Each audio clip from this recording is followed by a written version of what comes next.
10,000 का चक्र पुतिन के लिए तो मुश्किलें लाया ही है। डोनाल्ड ट्रंप का भी समय आजकल अच्छा नहीं चल रहा है। अमेरिका और पूरी दुनिया में इस समय यह मजाक चल रहा है कि ट्रंप है कि मानता नहीं, क्योंकि अमेरिका के राष्ट्रपति डोनाल्ड ट्रंप हार मानने के लिए तैयार ही नहीं है। अमेरिका के 5 राज्यों में अब भी वोटों की गिनती हो रही है। जो बाइडेन को इनमें से सिर्फ एक राज्य जीतने की जरूरत है, यानी इनमें से 5 में से एक राज्य भी अगर बाइडेन ने जीत लिया तो वो राष्ट्रपति बन जाएंगे। लेकिन डोनाल्ड ट्रंप को जीत के लिए इन सभी 5 राज्यों में जीत चाहिए होगी। अगर क्रिकेट की भाषा में हम बात करें तो बाइडेन को आखिरी के 5 गेंदों में सिर्फ 1 रन बनाना है। उनका लक्ष्य बड़ा आसान है, 1 रन भी बना लिया तो जीत जाएंगे। जबकि ट्रंप को आखिरी 5 गेंदों में 5 रन ही बनाने पड़ेंगे, तभी आगे उनका कोई चांस है। और अभी एक और बड़ी खबर आई है। अमेरिका के जॉर्जिया में अब वोटों की दोबारा से गिनती की जाएगी। जॉर्जिया में अंतिम गिनती तक बहुत कम अंतर से बाइडेन आगे थे, और दोबारा गिनती का एक मतलब यह भी है कि इस चुनाव के नतीजे सामने आने में अब और ज्यादा समय लग सकता है।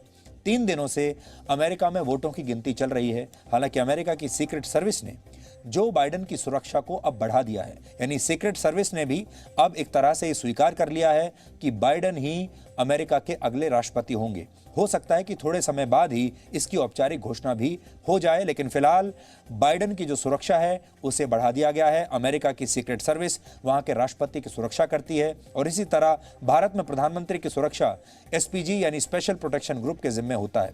फिलहाल अमेरिका में जो बाइडेन के आसपास सुरक्षा घेरा मजबूत कर दिया गया है और उसे बढ़ा दिया गया है।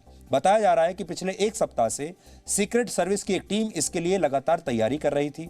अमेरिका की मीडिया में बाइडेन के काफिले में इस बदलाव के बारे में रिपोर्टिंग की गई है कि अब उनका काफिला पहले से बड़ा हो गया है, सुरक्षा कर्मियों की संख्या बढ़ गई है, घेरा बढ़ा दिया गया है। हालांकि अभी भी यह अमेरिका के राष्ट्रपति को मिलने वाली सुरक्षा के स्तर से कम है। भारत के प्रधानमंत्री और अमेरिका के राष्ट्रपति डोनाल्ड ट्रंप के बीच में बहुत अच्छी केमिस्ट्री रही है। क्या वही केमिस्ट्री बाइडेन और मोदी के बीच भी होगी?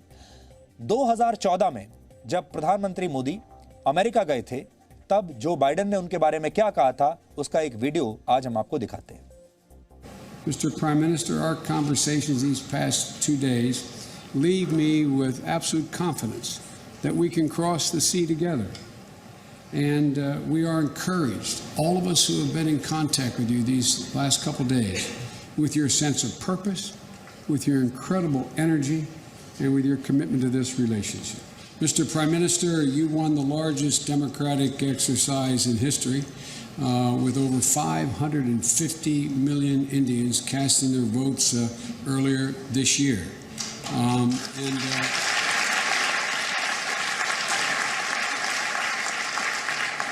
You campaigned on some of the very goals we hope to achieve in this relationship. Greater investment in India's economy, a modernized defense sector, and inclusive growth for both of our people.